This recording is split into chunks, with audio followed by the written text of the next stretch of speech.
Hi, everybody. It's Matt Howe, and I am back on my last solo episode before Scott returns and we get back to our regular schedule of events, which is looking at each of Barbra Streisand's albums in chronological order and choosing one song from each album that we just absolutely couldn't live without. At least that's the way we feel that day. I'm here doing these videos to promote my book, Barbra Streisand, the Music, the albums, the singles, which comes out April 24th. Um, Very excited to share it with you.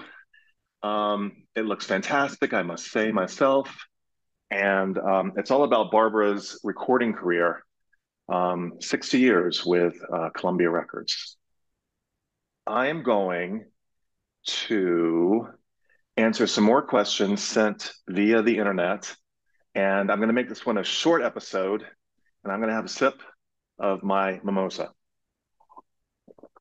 Okay, first question. This is from, I can't say this person's name. It's Saint underscore Jurendoxig. I'm going to assume that you're German. Hi, Matt. Barbara has mentioned a few times that she would like to record a bossa nova album. Anyway, years later, Adele recorded a song called Love Song by The Cure with a bossa nova-ish arrangement. Rumor has it was originally for Barbara. Oh, do you know if she ever worked on an album and then moved to something else?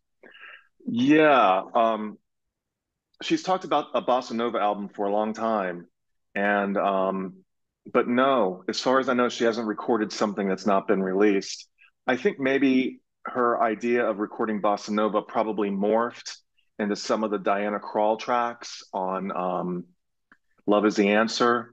And she has performed more kind of bossa nova songs in the last few years on her albums.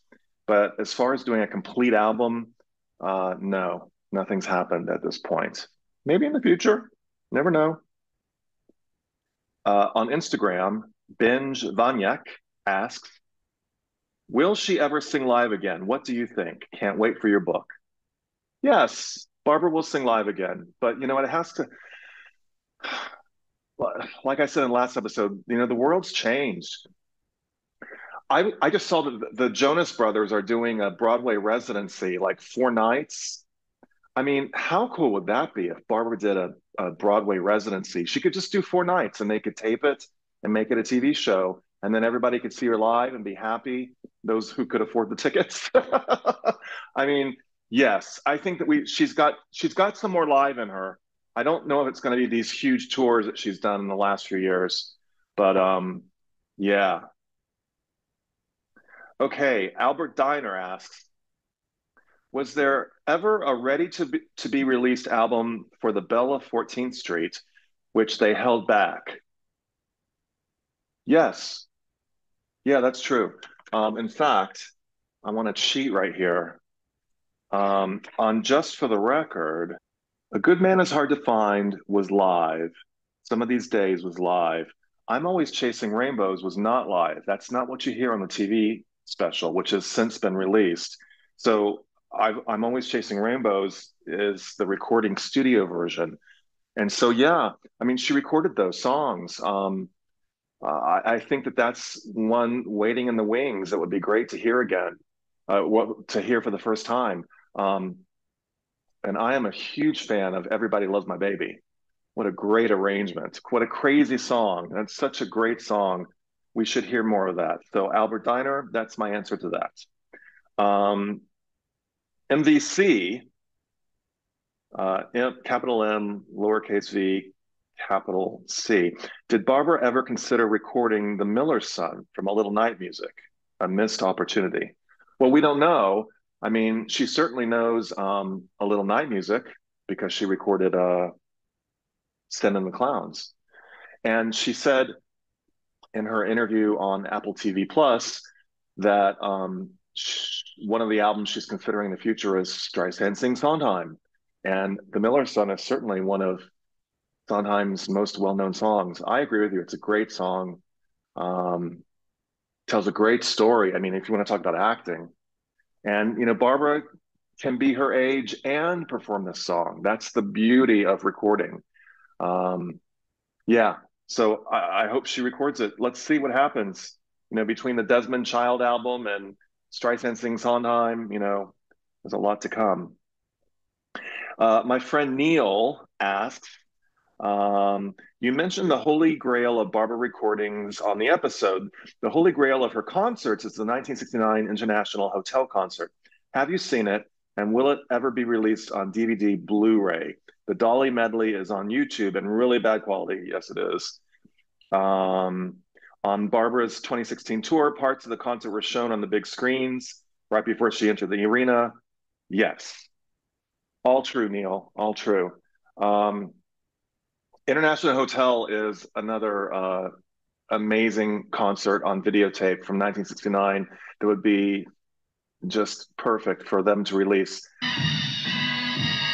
And on those cold winter nights are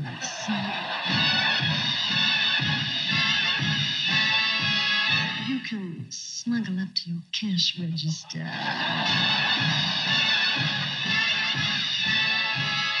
It's a little lumpy, but it rings, yeah. I have not seen it. I remember Alison Waldman, the dearly departed Alison Waldman, used to tell me that she was able to sit down one afternoon with somebody that had a copy and watch the whole thing. And I always was so jealous of that. But International Hotel would be fantastic to see. I know that they have plans to release it. I think it's just a matter of timing at this point. So more to come, I guess. Okay, here's my buddy Terry Sykes on email. You've met Barbra Streisand several times backstage at concerts, etc. How was it when you first met her? I'm sure throughout her illustrious career, she's encountered many fans that kind of freak out meeting her. What is her coping mechanism? I know she can't bring herself to even look at Barbra archives, but has she expressed to you personally that she appreciates your time and effort? Yes, yes, Terry. The first time I met her, she took my hand and thanked me for Barbra archives and all of my work on it. I mean, she's a pro. She's very sweet. The first time I met her, I thought that my natural wit would carry me through the situation, and I discovered that when you meet your idols, it's best to plan something to say, just because it's such a charged situation that you might lose your wits or become tongue-tied. But I've met her several times, and she's just always so nice to me. And her eyes are very, very blue, bluer than What's Up, Doc. I mean, she's just an amazing person, and I'm so lucky to have met her in person. Um, Here is John Vaca. Would Barbra ever consider a children's album? Given her past songs like I'm Five, Jenny Rebecca, My Paw, Animal Crackers, it might make a nice addition to her incredible collection. I think that's a great idea. And yeah, I mean, I know it's kind of a lot of recording artists have done that, have gone that route and done like a children's album. And Barbra has, her little niece, I think that's who it is. That would be Josh Brolin's child. So that's her niece, right? God, I'm so bad. Besides the calculator, you guys need to get me a family tree because I'm really bad at like cousins and nieces and woo, I'm just the worst. Anyway, I could see her doing that out of love for her small child relative for sure. And how much fun would it be? I mean, children's songs are great. I love it. Okay, next question. Eric Rudolph. Hi, Matt. How did you decide on the cover photo of your new book? Well, here's the story, and you guys may have noticed this. My publisher contacted me and said, we're announcing the book and we need a cover ASAP. And I said, what? like there's no time. So I put something together, which is a 90s photo of Barbara with her hands like this. And it's like this black background and some weird fonts, just because I had to throw it together. And then after that got out there, I said, I really hate this cover. I really hate it. I had to throw it together. Can we do something else? And he said, well, it's already out there. Long story short, something happened where we were able to re-upload a new cover. So I spent a few weeks and I actually tested it with my sister and some Streisand fans that I talk to regularly. And I said, what do you think about this? Is this a good cover? So basically, I have to be careful of the photos I use because we did not have a photo budget. In other words, I could not have afforded to license a Richard Avedon photo or, name any other famous photographer that Barbara's posed for. I just was not able to afford that. So I kind of had to use record label publicity photos. And I just happened to have a really great scan of a slide of the timeless photo, which is Barbara in this, sort of gorgeous burgundy dress with this sort of, I don't know what color that is, green throw. And I threw it together and I thought it looked really good. And, you know, some of the rules when you make a book cover is, you have to see it from across the room. If it's in a bookstore, it has to be readily identifiable as Barbra Streisand. And I just thought that it met both of those criterias. It's definitely Barbara. She definitely looks very pretty. And I just think that the gown and everything is just a very elegant look.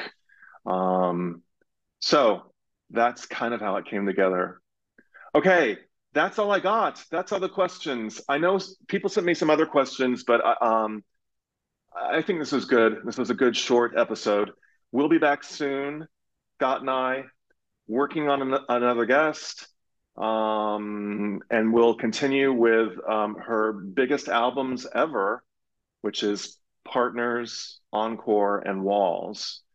And we'll talk in depth about those and choose our favorite songs from those.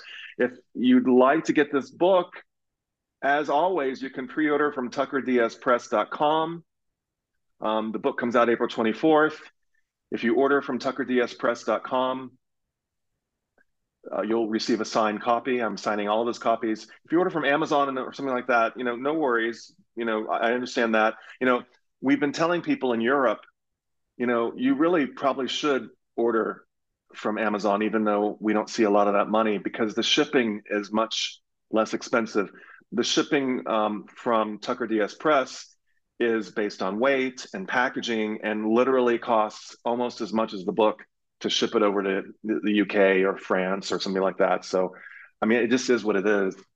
But you might get a better deal on Amazon. So if the shipping from America is keeping you from buying the book, please see Amazon.uk or Amazon.fr or Amazon.cn, wherever you happen to be. And that's all I got. Bye. See you all next time.